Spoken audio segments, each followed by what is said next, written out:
السلام عليكم ورحمة الله وبركاته. واحد بدن كتقانا gobolka Bari. maanta waxaan si dhaba diirada usaari doonaa gobolka Bari. Daawasho wacan.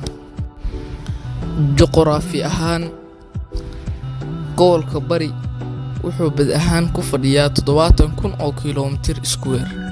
wuxuu xuduudo la leeyahay gobolo badan.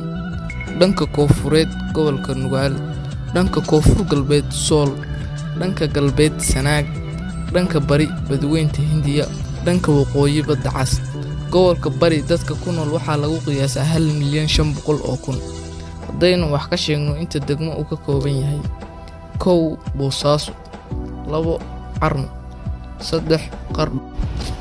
taariikh ahaan gobolka Bari waxaa lagu noolaa ilaa inta ay Soomaali jirto, laguna qiyaaso Soomaali inay jirto 3,000 oo sano ka hor dhalashada Nabi Ciise, taas oo ka dhigan 5,000 oo sano ka hor inay Soomaali jidho ka hor xilligii faraacinta. dad ahaan yaa dega gobolka Bari.